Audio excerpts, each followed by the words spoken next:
আসসালামু আলাইকুম everyone, welcome to my channel vlog with Ashura. আশা করছি সবাই খুব ভালো আছেন। আমরাও আলহামদুলিল্লাহ ভালো আছি। কাছে কিংবা দূরে যে যেখান থেকে আজকে আমার এই ব্লগটি দেখছেন, সকলের শুভকামনা জানিয়ে আজকের ব্লগটি আমি শুরু করছি। আর অবশ্যই আমার চ্যানেলটিকে সাবস্ক্রাইব করে নেবেন এবং শুরু থেকে শেষ পর্যন্ত দেখবেন।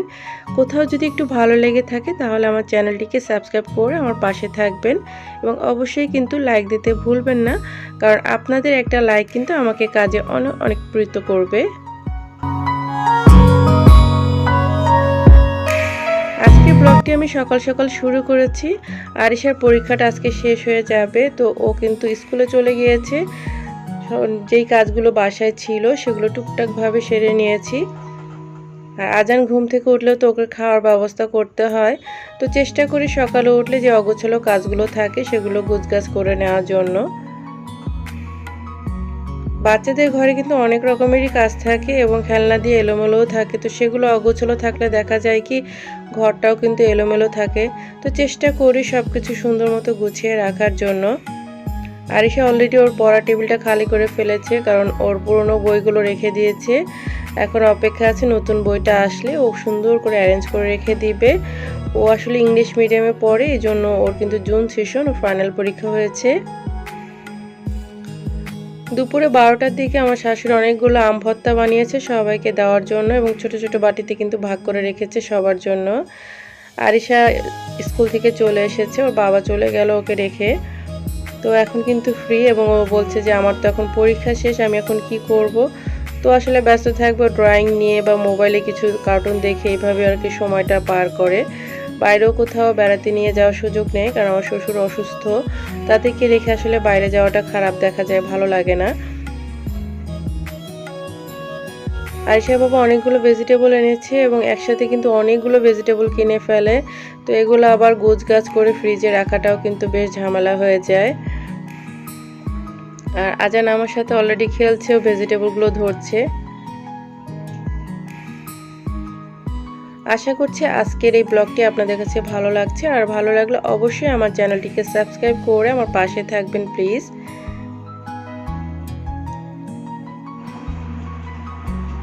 এতগুলো সবজি তো আসলে একসাথে খাওয়া যায় না, তো কিছু সবজি যেগুলো অনেক দিন ধরেই খাওয়া যায় বা ব্যবহার করা যায়, ওই সবজিগুলো আমি হালকা একটু মুছে নিয়ে ফ্যানের বাতাসে শুকিয়ে নিই। শুকানোর পর ওটা আমি ফ্রিজে রেখে দিই। আর এভাবে রেখে দিলে কিন্তু অনেক দিন সবজিটা টাটকা থাকে। আর যেগুলো আজকে প্রয়োজন সেগুলো আমি আজকে রান্না করে নিব, আর কিছু কিছু কিন্তু রেখে দিব। এভাবেই সবজিগুলো আমি গুছিয়ে কিছু সবজি আমি ফ্রিজে রেখে দিলাম, আর অন্যান্য কাজগুলো আস্তে আস্তে করে নিলাম যাতে তাড়াতাড়ি আমার কাজগুলো শেষ হয়ে যায়। আর এরপরে কিন্তু দুপুরের খাবার জন্য রেডি হয়ে নিতে হবে।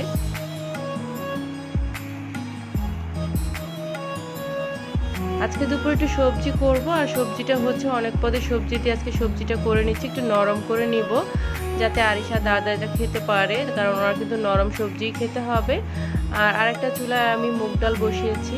মুগ ডালটা সিদ্ধ করে হালকা বেটে নিয়েছি, আর বেটে নেওয়ার পরে কিন্তু এটা জাল দেওয়া হচ্ছে। দুপুরে সবার জন্য আজকে একটু গরু মাংস রান্না করে নিব, একটু ভুনা করে। আর এখানে যেহেতু মুগ ডাল রান্না করেছি একটু পাতলা করে, তো গরুর মাংস, মুগ ডাল আর সবজি কিন্তু আজকের জন্য হয়ে যাবে খুব ভালো মতোই। আমি এখানে মাংসগুলো ভালোভাবে ধুয়ে নিয়েছি। আমার আসলে রেসিপি চ্যানেলে গরুর মাংসের কিন্তু একটা রেসিপি দেওয়া আছে, আপনারা চাইলে কিন্তু সেটা দেখে নিতে পারেন। খুব সহজে টিপস অ্যান্ড ট্রিক্স সহ আমি শেয়ার করছি। আশা করছি ওই গরুর মাংস রেসিপিটা আপনাদের কাছে ভালো লাগবে। চাইলে আসলে রেসিপিতে একটু ঘুরে আসতে পারেন এবং সাবস্ক্রাইব করে নিতে পারেন, যাতে নিত্য নতুন খাবারের রেসিপিটা আপনারা পেতে পারেন। এখানে আপনাদের সাথে কথা বলতে বলতে বলতে আমার গরুর মাংসটা কিন্তু হয়ে গিয়েছে। আর গরুর মাংসটা একটু ভুনা ভুনা করে নিব, খুব সুন্দর করে কষানো হয়েছে। আর মাঝে মাঝে একটু পানি দিলে হয় কি সেটা সুন্দর মতোই ভুনা হয়ে যায়।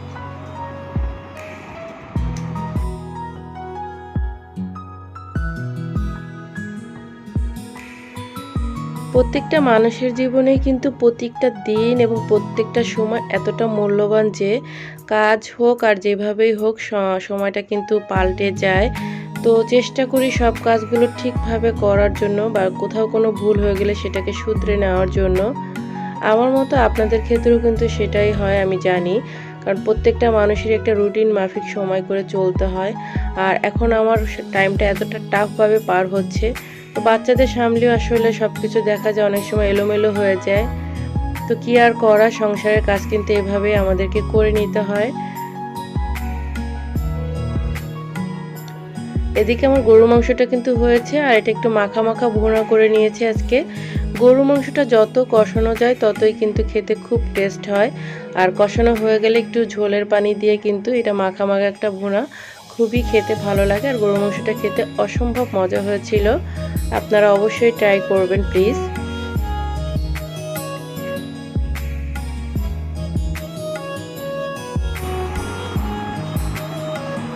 শ্বশুর অসুস্থ থাকায় কিন্তু প্রতিদিনই কেউ না কেউ তাকে দেখতে চলে আসে। আজকে এসেছে আরিশার নানু আর খালা। তো তারা কিন্তু দেখতে এসে দেখলো যে আমার শ্বশুরটা আসলে ঘুমিয়ে আছে। উনি এতই অসুস্থ যে সবসময় বেশিরভাগই টাইমে ঘুমিয়ে থাকে, আবার জেগে জেগে খাওয়া দাওয়া করানো বা এক্সারসাইজ করানো এগুলো করানো হয়। আপনারা সবাই আমার শ্বশুরের জন্য দোয়া করবেন, উনি জানি ভালো থাকে। সবাই কম বেশি আমরা সবাই মিলে যত্ন করছি যে কিভাবে তাকে টেক কেয়ার করা যায়। আরিশার বাবা ওনাকে খাইয়ে দেয়, আমি আসলে মাঝে মাঝে খাইয়ে দিই, আমার শাশুড়িও দেয়। তো যখন যে সময় পায় তখন সেভাবেই কিন্তু তার টেক কেয়ার করা হয়। আল্লাহ ইনশাল্লাহ তাকে সুস্থ করে দিবে।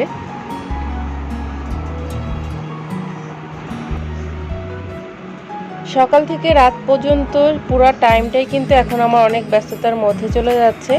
নিজের জন্য আসলে একেবারে সময়টা বের করতে পারছি না, তার মধ্যে আপনাদের জন্য একটু ভিডিওটা করে শেয়ার করছি।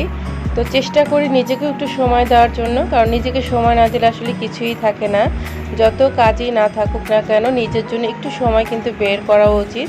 তো চেষ্টা করা উচিত সবারই সব কাজের সাথে নিজের জন্য কিছুটা সময় বের করা।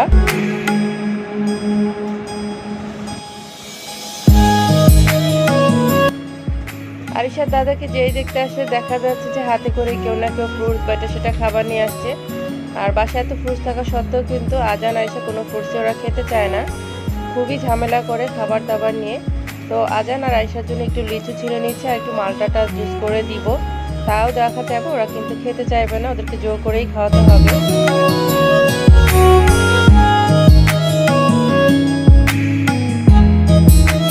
খাওয়ার পিছনে কিন্তু আমার সারা দিনটাই চলে যায়, যেটা খাও সেটা খাও, কিন্তু কোনো কিছুই খাবে না।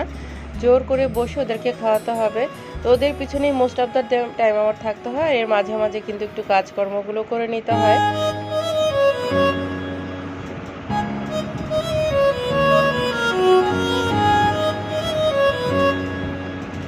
একটা সংসারে কিন্তু প্রত্যেকটা কাজই সমান গুরুত্বপূর্ণ, কোনটা ছেড়ে কোনটা করবো আসলে বোঝা যায় না অনেক সময়। কিছু টেকনিক ফলো করে কিন্তু সংসারের সব কাজ সহজভাবে করে নেওয়া যায়, আবার অনেক সময় করতেও কিন্তু খুব অসুবিধা হয়ে যায়। এখানে মালটাগুলো ছিলে নিয়েছি, ছোট ছোট পিস করে দিয়েছি যাতে ওরা একটু খায়। কিন্তু এই ফ্রুটস কিন্তু ওরা দুই ভাই বোন একজনে শেষ করতে পারেনি।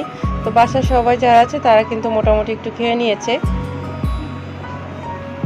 আশা করছি আজকের এই ব্লগটি আপনাদের কাছে ভালো লেগেছে।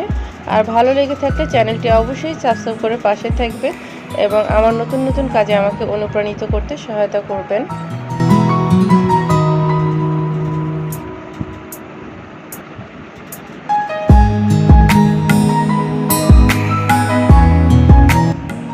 এইদিকে আরিশার এক্সাম যেহেতু শেষ, ও আসলে খুব বোরিং ফিল করছে এবং বিকালেও কিন্তু ঘুম আর আসবে না, কারণ ওর এখন পরীক্ষা নেই। তো একটু ফুর্তি হতে চলছে।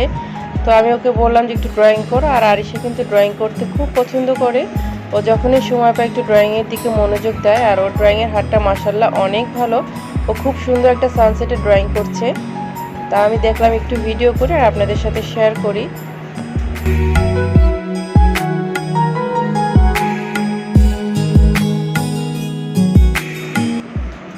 এই যে আমার বাবাটার খাওয়ার কিন্তু কোনো নামই নেই, খালি এই প্লেট থেকে ওই প্লেটে, এই রুম থেকে ওই রুমে নিয়েও হাঁটাহাঁটি করছে।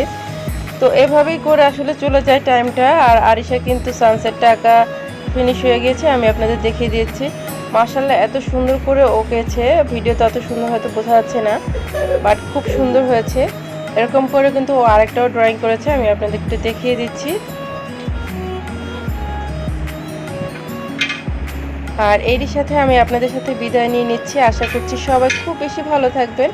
আর আমার পরিবারের জন্য দোয়া করবেন। সবাইকে শুভেচ্ছা জানিয়ে আজকের মতো আমি ব্লগ থেকে বিদায় নিচ্ছি। আল্লাহ হাফেজ।